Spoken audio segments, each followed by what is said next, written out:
Love is all around. Love is all around. Yeah. Love is all around. Yeah. Love is all around. Yeah.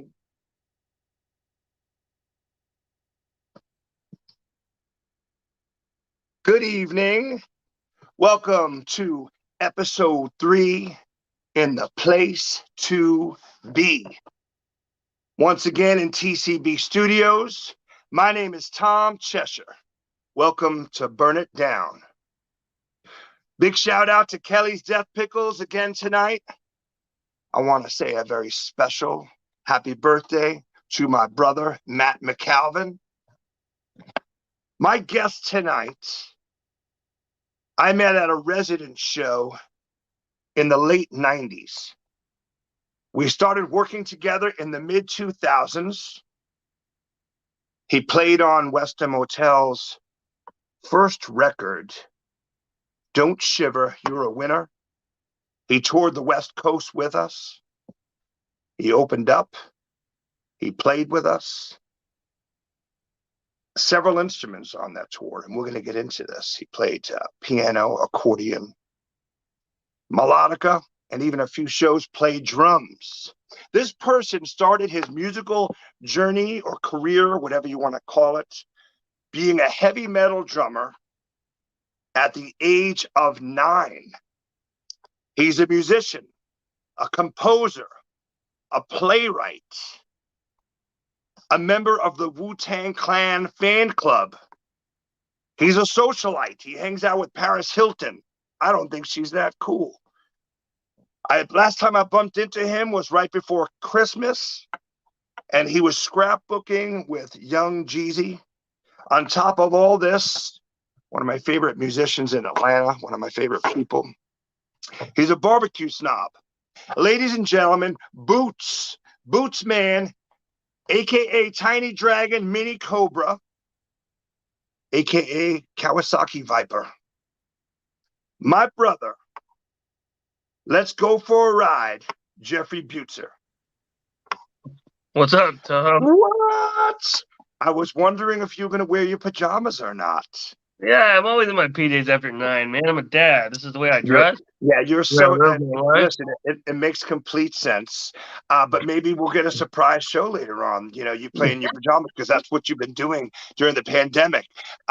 Playing guitar, loops, piano, melodica, some accordion, all in your pajamas. That's right, man. Live in PJs. Everybody needs a gimmick, Yeah, it seems to work for you. I like how your introduction was like 95% all true, even though it all sounded crazy. Well, this is our 3rd episode. Like I said, episode 3 in the place to be. We love this show. I want to thank Renee and John, and even Dennis, everyone who's backed me up and believed in me. We want every show to be a little bit different, and we want it to grow organically, like everything we've done the past few years, and we want every show to get better and better. So I know this one, we're going to hit it out of the park. I mentioned that you started your career as a heavy metal drummer at the age of 9. Now, I'm just gonna say a little bit about what I know of it because we talked about this. But the funny thing is I'm insane. I'm a writer. I certainly embellish, and like you said, some of this, like 90% of it, is true. But then it might have not been completely true. So from how I remember it was, your mom was a piano teacher. Yes. Correct, and she loved heavy metal music, and you played drums with her. Okay, that's amazing. And by the way, when I start my documentary company, we are definitely going to be doing a documentary on this because you guys should have jumped in like a panel station wagon and toured and just played like piano recitals and blown people's minds doing this in like the late 80s and early 90s. Now, you also said that she loved like early Metallica and Slayer, and she's playing these songs because they are very much like classical, compositions, and she's playing them slower, and you are playing drums with them. Is that correct? Yeah, I don't even know that she played them slower, but she also liked like Striper and Winger. So it Okay, wasn't well, all okay. Well, no, you're in jumping ahead. Queensrÿche. You're jumping Oh, ahead because now see you're ruining it. No, you're not oh, ruining. got it. So you're jumping ahead. The funny thing is so I as you told me that I'm blown away, and I go, how come no one followed you guys with a camera and said, let's follow this mom and son piano, drum kit, heavy metal duo across the country? Because I would watch that documentary. I think the people in the TCB audience, yeah, this kid back here just raised his hand, said he Right, would man. watch that. But then you told me, you said, but then she started getting into Queensryche and Motley Crue, and she sold out, and you stopped Yeah, playing with no, yeah. her. Yeah, no, no. like, She was like, yeah, she was a classically trained pianist, and she went completely insane when she hit about 49 or something like that. Like literally, and like she just started getting sheet music for like Slayer and Metallica and Queensryche, and it's she, so amazing. it was like that Whiplash movie. She would like yell at me for playing too slow and out of beat, and that's how I learned how to play drums. A crazy mom. And I've played several shows with you, and we'll get into that with you as a drummer. And I know you play every instrument, but I was with Mike Sheena just the other night. He sends his love, Yeah, and he's an old friend, and he's a big fan of yours. And he said that you're his favorite drummer. I mean, just wow, amazing. that's But nice. that is just the funniest story, and we really do need to revisit and hear more of these stories, because you should have just destroyed and taken over and devoured recitals for little It was kids and like 1988. There was nobody had camcorders. We have actually, I don't think I've told you this story. We had like one of those Fisher Price camcorders that are like collectible now that you would put a cassette tape uh-huh. in. Yeah, And I have older sisters, and they had cool boyfriends that were in bands. That's kind of how I got around drums. And this is like 20 years before Blair Witch Project. They made this fake documentary thing on their old cassette tape, and they went around right. and they found this old abattoir right off the road, and they painted pentagrams in it, and it ended up on the news, and there was a curfew issued in my hometown because of all the active Satanists, but it was like all my sister's friends, and I wasn't allowed to tell anybody. Like I would go to What? school, everybody at school would be like, "Yeah, we can't stay out past dark because the Satanists are out," and it was all my sister's friends. That's amazing. And listen, I know what we have so many things in common. And we do try to keep this show PG because we want as many viewers as possible. But I do need to let people know one of the first things we realized that we had in common, besides like Tom Waits, Wu-Tang Clan, 80s and 90s hip hop, but with Satan, we just love Yeah, talking. yeah. We both We messed thought he with got it. it. We thought he got a bad rap. We were like, he's a pretty cool guy. My friend's kid the other day said, "If the devil wants you to do bad stuff, then why is hell punishment? Shouldn't be hell be fun?" I was like, "I'm sure it is, man. Like, Jack Nicholson and Mark Twain will be down there. It's gonna be a blast, man." Yeah, and they'll be blasting jockey full of bourbon and doing like fireballs, fireball shots. So Rich. this show flows so quickly, and it's only 30 minutes, and you and I know could talk for hours. Wow. So I'm going to just talk about a few things. This band, The Residents, an awesome Mm-hmm. weird band. For those of you who aren't familiar with them, they came out of San Francisco and dressed up in big eyeballs, and they did some strange covers of like Elvis and James Brown and the Beatles and stuff, but also had hundreds or thousands of original songs. They still play, great band. And Yeah. you and I met at a residence show at the Variety Playhouse. I'm thinking in 1998, was it? No, I think it might have been 2000 or 2001. We were the only two guys without ponytails. Remember? That's how we met That's up. right. And I'm proud It of was a that. weird But crowd. anyway, okay, so my math is a little off, and usually No, I'm I think it better. was 2001. I met Okay. you. I saw you at the Point in 98, 99. Okay, well, that was my point. You came up to me and talked to me, and you said very nice things about my band, Rent Boys, which Yeah, at the time you saw at the Point, and we definitely did cover some Tom Waits songs, which you're yeah, a fan of. You gave me your first record called She Traded Her Leg, which we still listen to here at TCB Studios. I love it, but I also loved the title. She Traded Her Leg, and the cover is a girl with a missing leg. Like the album cover. But we're talking, and you're like, man, yeah, I love your style on stage, man. And you're like, I love when you get into the crowd and you get up in their face and you start singing in Spanish. And I'm like, man, I don't sing in Spanish. like, I don't Memory's sing in a weird Spanish. thing. It'd been like 4 years. I don't even drink. I don't know. I remembered it being in Well, Spanish for some reason. that we are going to get into that as well. There's so much. I have notes scribbled on basically yellow sticky pads all over this place of things that I want to Oh, share with God. the world about you. But you're like, yeah, man, I love your style. I love the way you sing in Spanish. And I'm like, I think I was on a date. Now I think it was with Brian Kinslow, but I was like, I'm Brian Kinslow. Like, what the hell is he talking about, Tom? You don't sing in Spanish. I'm like, man, thanks a lot, man. I'm glad you dig it, you know.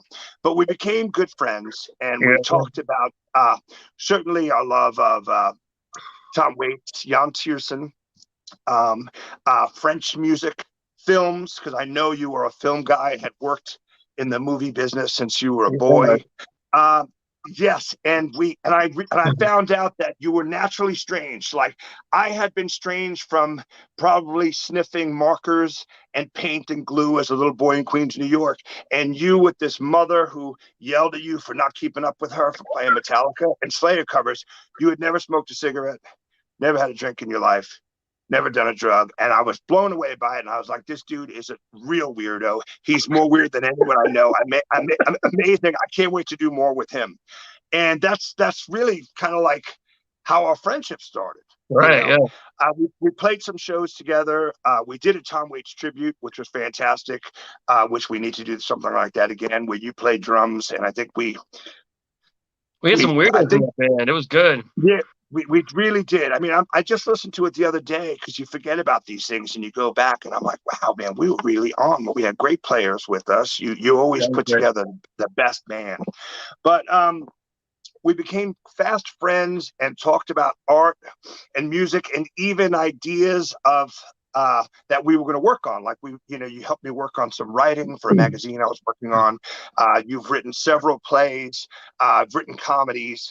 And we both just had this wicked sense of humor that we would constantly just be sending each other ideas. And then the time came for us to go into the studio. See, I did like a 20-song record of just like me on piano and drums and Brent on acoustic guitar. And that's kind of was the first West End Motel record, but it's very lo-fi. And some of that came out, some of it we need to revisit. But then we actually went in and put out our first West End Motel record, "Don't Shiver, You're a Winner," which is a harmony. It's a term that Werner Herzog screams in this Harmony Korine movie as he's Oh, does spraying he? his son with cold water. He's like, "Don't shiver, you're a winner." And on that record, thank you for playing on it. You Yeah, man. played It was accordion, fun. melodica, and piano. And then we did a West Coast tour. It was Butzer. You opened up a few shows, Feet Without a Face, and West End Motel, going all the way out to the West Coast. And like I was saying in the intro, you played piano, accordion, melodica. But then there were a few shows when we had troubles with our drummer that you actually sat Yeah. in. We thought about that. Mike Shear and I were talking about that the other night. They were like, Boots played some drums on a couple of shows, and Wiggins played drums on a couple of Yeah, he shows. took over. Yeah. Thank you so much for doing all that. Yeah, man. It was fun. I had a crazy time. I hadn't had a road tour like that, so it was fun. And that's right. That's right around the time where you went and did your solo shows in France. Yeah, yeah. And that was just you Um, as a one man band, basically with no, a kick no. drum. Oh yeah, with you guys. When in France, it was a full band, and because we Okay. had gone to China in 2007, and then around Mm-hmm. 2009 or 10, we went to France, and that was my best friend Patrick played guitar, and then I Okay. had some people over there that sat in with us, and we had a drummer come with us, and my wife played with us on a couple Wonderful. some instruments. Yeah, it was fun. Now, did you have a band waiting for you to back you up when you were in China? We had a whole rhythm section. Yeah, they had like bass drums and stuff. That was a lot of fun because we were yeah, it was me and Patrick went over, and that was pretty crazy. And my wife, yeah, she played like bells and stuff. Wonderful. Yeah. And that's when you find out one of the shows you're playing is a club show. And basically you're going on, and there's people who are fans of what we would call like leftist or to the left, or French film music is kind of what you do. But then they want to dance to EDM and listen to like Paris Hilton DJ. That was actually like they were next door to each other. Amazing. I just say I opened up for it. It was like in the two different parts of Masquerade in Atlanta or something. Yeah. Like we were playing in one room and she was playing in the other. Well, And all I got word from someone that she knew who you were, and she said, "I like that guy. His songs sound like little kid songs." yeah, I think she liked our guitarist, and so we Yeah, met. And then me and you, when I came to New York, yeah, she was in mhm, town, and she came to the that's Lit right. Lounge. Yeah, And yeah, was it the Lit Lounge where we played? yes. Yeah, She that was was a like, crazy night. That was a crazy night because yeah, that picture just came up recently. Someone sent it to me. I just moved back to New York. I grew up in New York, but it was early 2012. I did a few songs. You backed me up. You did your instrumental set, which is wonderful. And then I got up and basically you backed me up, and I did some Western Motel songs. yeah, yeah. That was wonderful. We Yeah, sent them and old Rancid. Paris. Paris is like, Yeah, I think these guys kind of sound like Rancid, yeah. hanging out with with little kids, hanging out with, maybe with some Tom Waits. I was just shocked that Paris Hilton knew who Tom Waits was, but I think Yeah, her dad used to hang out with them. she's got more to offer than people realize. She's a smart girl. I agree. I agree. That was Uh, yeah, that was fun. I love it, but and the thing is, there's so, like I said, there's so much I wanted to talk about, and I still want to, and we're going to continue because I have producers on my right and my left saying, "Yo, you got 3 minutes," and we don't. Got We a have more. cat. We have more than 3 minutes. Not to mention, it's my own show. I could do Yeah, whatever you can I do whatever want. you want. Yeah. So, you've been very busy. Okay, first things first. I got to say, I was in Atlanta on Hmm. Buford Highway, which has some of the best restaurants in the world. Great Korean food, um, Chinese food, great Mexican food. And I was at this international market shopping, and I went to grab some, I think it was grapefruit. And someone grabbed the last one and like kind of went in my face and was like, "That's mine." And I was like, "You want a piece? You want to start something? You want a piece?" And basically, then I realized we both had masks on. She pulled a mask down and she said, "Are you Tom Cheshire, the singer-songwriter?" And I said, "Yes, I am." And she said, "I'm Claire Lodge." Oh And yeah, this is someone that you've worked with for years. We wound up hanging out. I put my groceries in my car. She put hers in hers. And we went and had coffee and talked for a few hours. We're talking about doing a collaboration, doing a couple songs together on her next yeah. I record. played on a couple of those tracks. We sent you some music. I played on some. Yes, thank you I for get that. And I love everything she does. It's like, because I know that she has a fan base, like, players who play in Tom Waits' band love her as well. I mean, she's phenomenal. thinking like And Eastern Europe. She does really well in like Poland and Russia and stuff. And oh, she's yeah. so good. Yes, she said she was working with some people here when she was in town, and I guess you met her for a Mhm. minute, but she wasn't. She was just. It was that quick. Um, Yeah, but nobody ever sees it. you've produced a few of her records. You've Well, played yeah, on I a mean, few of her I've helped. Yeah, records. I've done the actual like putting them out and like spreading Right. the word because she is the worst at promotion. And yeah, the people there's like people have this rumor where they think it's I'm Claire, and so when people Right. ask me, they say, yeah, I'm Claire. Yeah, that's not. Well, I That's, could tell you, and I have not lied. I haven't lied in 11 days. That that's that awesome. Claire is real. Yeah, she's real, but it's funny how people think that. So I just go with it. I'm like, oh yeah, Yeah. yeah, yeah. Yeah. She'll have Whatever. trouble. She's a Well, troublemaker. She's always like pissing people off about Woody Allen and stuff. So I try to stay out of that. she definitely does not like John Lennon, which is very funny. Mhm. She's very opinionated, but I think women these days. I mean, I consider myself, a feminist in a man's body, so I got her back on that. And Yeah. I listen. She should say whatever she wants, and she's so good. Like, I mean, unbelievable. Her songs are so good. Thank you for. I guess you kind of somehow you introduced me to her because I believe you sent us notes and said we should meet, and Yeah, then yeah. we never did, and then by accident, we're basically fighting over some fruit in the international market on Buford Highway. That's the way you meet most people, isn't it? Fighting over fruit. Yes, fruit and vegetables, man, all the You and time. Gallagher, man. So I was going to say, because she definitely was wearing masks way Hmm. before the pandemic because she doesn't want to know anybody. I mean, No, so literally we both pulled our mask down and she's like, "What the, she are you plays Tom?" shows and like doesn't tell anybody all the time, and then like she'll invite like five people, and then invite five people, and they'll be like packed, but nobody knows about them, and then like she won't Yeah, let you take yeah. pictures. And she's She a told me weirdo. yeah, for years she'd be doing shows like wearing like clothes that were way too big on her, and have like a lampshade on her head and something covering it. You would just see a little bit of her eyes in the face where she could look down and play a guitar because she's a sick guitar player, you know.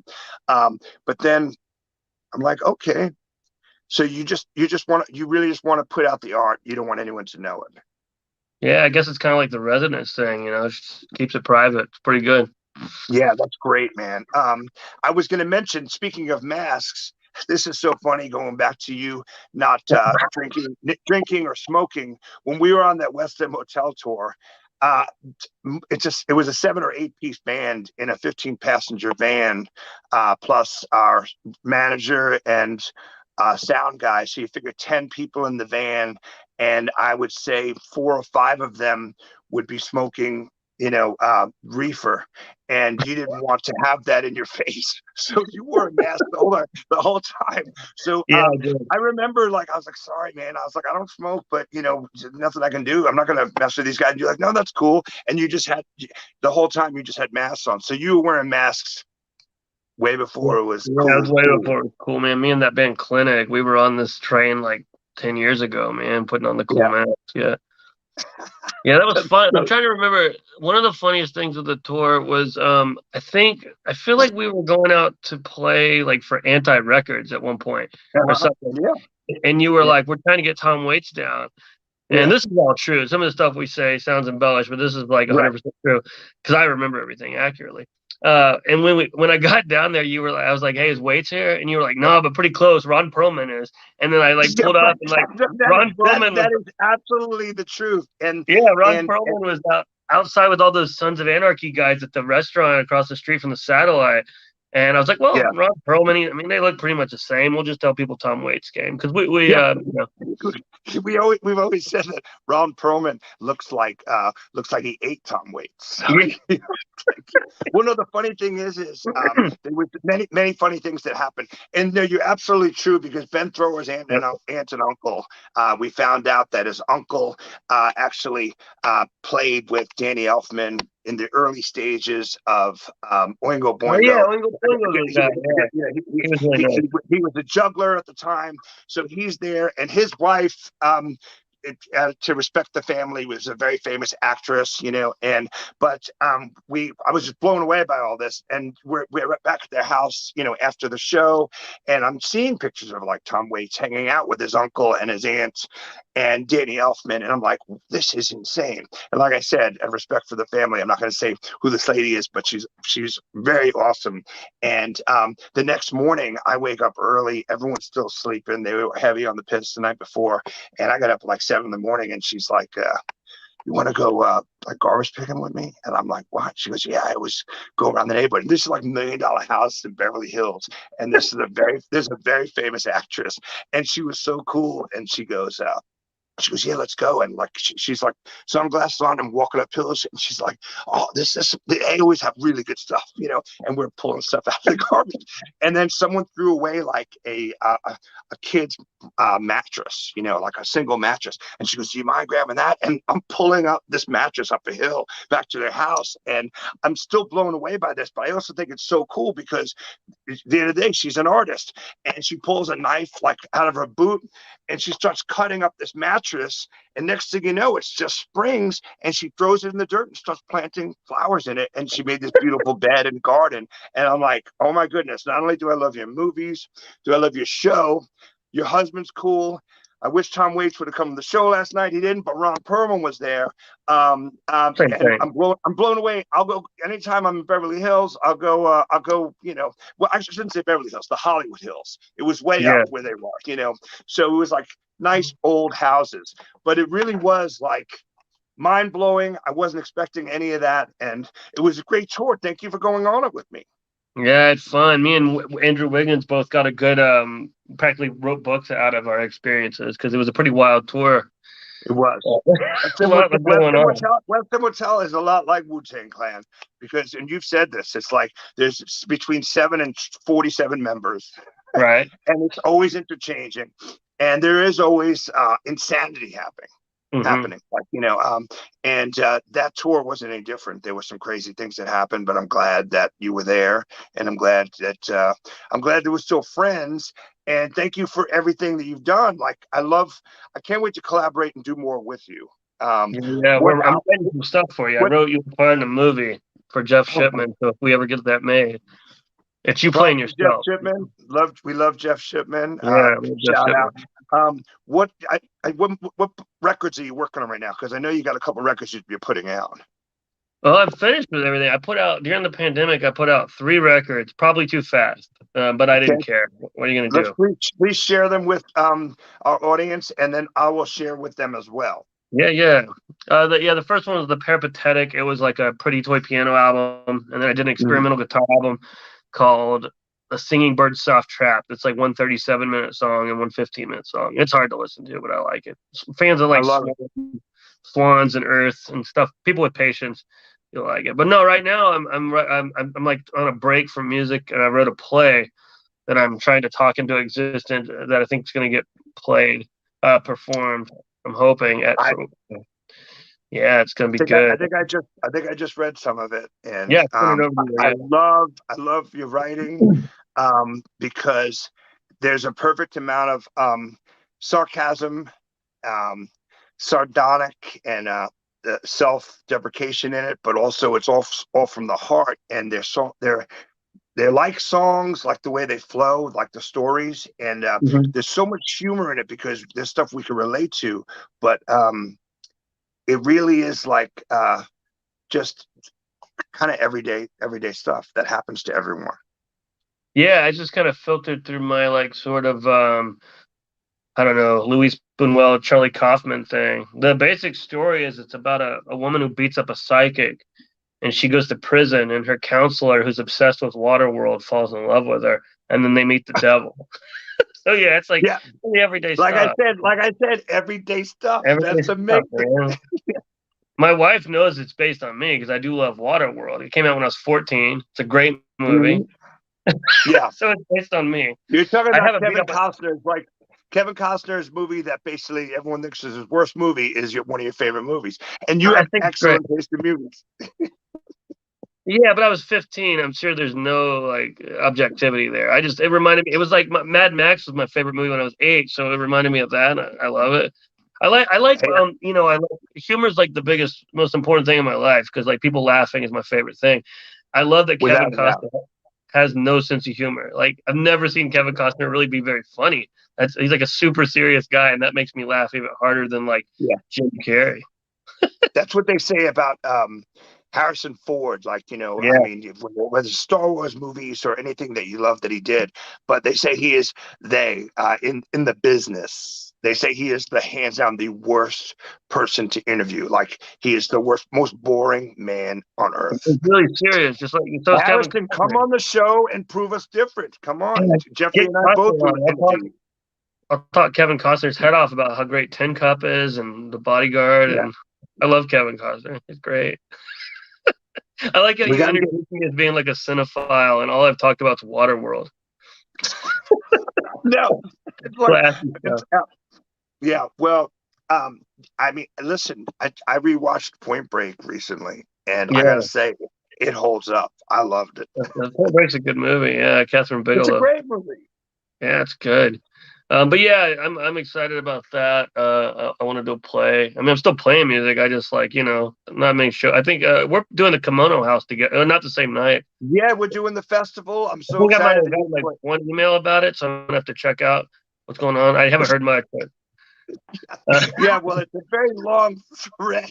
yeah, It's there's a like lot of messages. just answer and show up. But you're playing Thursday night. I know Yeah, with because Kenny Howe. I'm on the I guess I'm on the board of directors with it. March 10th at 529, and that's in Atlanta for everyone outside of Atlanta that's watching. We have fans all over the You're world watching Sunday the night, show. right? Are you guys Yeah, playing Sunday I'm going to night? be playing. Yeah, my band that Paris Hilton said sounds like Rancid. Yeah, man, Rancid. Sunday night, all night drunk Pelham Wolves will be playing. But I'll be there. I just need to say this because I'm getting notes from people saying you got 100 seconds before you get Give me the off. wrap up Yeah, signal. Thank you so much to the band for bringing us on, TCB, the Tom Cheshire Band. Thank you so much for the production crew, Renee and Jonathan. But thank you. And I'm so excited to do more stuff with you. Yeah, I always And like talking to to have you play on the next Western Motel record. I got 2 songs that I think I'll do it. are right up your alley. I'll do it. Yeah, it's always good to talk to you. We talk all week, but then we text like teenagers, dirty pictures and stuff. Dirty Let's pictures, dirty jokes. filthy. You know, I consider myself a pretty smart guy with a high IQ, and it's nothing but like 12-year-old humor. You know, No, that's terrible, both of us. I love it. Thank you for being on the Yeah, it's show. good to see your face. Kawasaki Viper. Kawasaki teriyaki. We'll What that? talk to you soon. We're going to get you back, and I'll see you in East Atlanta Village on March 10th. With And what band is it? With what band is it? The Compartmentalizationalists. That's right. I love that band. That's that's the stuff that sounds like an old spaghetti western. Let's do this. Thank you guys so much. Thank you for checking in to Burn It Down, and we'll see you next Monday night. Beep, beep, beep, beep. Am I gone?